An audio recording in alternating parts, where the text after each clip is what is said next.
Victoria হাউসের সামনে শহীদ দিবস পালন করার জন্য চিঠি দিয়েছে কলকাতা পুলিশ। কে? তৃণমূল। কোন তৃণমূল? কোন তৃণমূলের শহীদ দিবস পালন করবে? কে চিঠি দিচ্ছে? এটা তাকে ঠিক হোক, বাকি পুলিশ ঠিক করবে।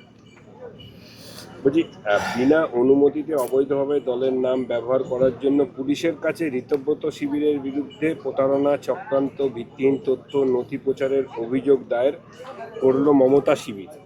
নিউ টাউন থানায় অনলাইনে অভিযোগ হয়েছে। এখন কে তৃণমূল?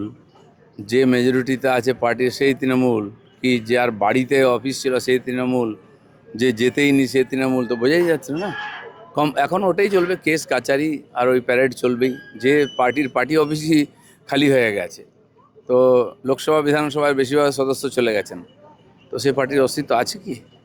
বলছি, সোমবার তো 5টি নতুন বিল বিধানসভায় আনতে চলেছে রাজ্য। তাহলে সরকার অভিন্ন দেওয়ানি বিল, বিধি বিল, গুন্ডা দমন সংক্রান্ত এবং সম্পত্তি বাজেয়াপ্ত ছাড়া আরও 2টি অনগ্রসর সম্প্রদায়ের জন্য বিল আনতে চলেছে রাজ্য সরকার। কি থাকছে? না, সে বিল তো জেনে গেছেন সবাই, দেওয়া হয়ে গেছে সবাইকে। তো সেই বিল পাস হবে। সরকার যেগুলো হওয়ানি, হওয়া উচিত, এরকম অনেক কাজ আটকে আছে, আগে সেগুলো আমরা ঠিকঠাক করছি। বলছি, ফুটপাত দখল নিয়ে, হকারদের উচ্ছেদ নিয়ে তো বিজেপির একটা ভূমিকা ছিল, এবং বিজেপি সরকার আসার পরে কলকাতা পুরসভার টাউন ভেন্ডিং কমিটির মিটিংয়ে একাধিক গুরুত্বপূর্ণ সিদ্ধান্ত হয়েছে হকার উচ্ছেদ সহ নানা বিষয়। তো কলকাতা পুরসভার যে এলাকার রাস্তাঘাট থেকে হকারের জন্য হওয়া সমস্যা থেকে কি মুক্তি পাবে? ধীরে ধীরে হবে সবই। ফুটপাত, রাস্তা, প্ল্যাটফর্ম, এগুলো ব্যবসা করার জায়গা নয়। তো সেগুলো যারা বসেছেন, যারা বসিয়েছেন, সবাইকে বুঝতে হবে। চেঁচামেচি করে কোনো লাভ হবে না। সাধারণ মানুষ ট্যাক্স দেন, তাদের চলাফেরা করার অধিকার আছে। যে দোকান আছে তারা ট্যাক্স দেন, তার সামনে দোকান বসে গেছে, তো এগুলো তো ঠিক নয়।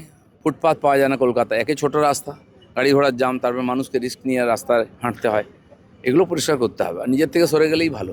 আরো ভালো ভালো খবর দেখতে সাবস্ক্রাইব করুন বাংলা হান্টের ইউটিউব চ্যানেল। বাংলা হান্টের আরো খবর দেখতে নজর রাখুন।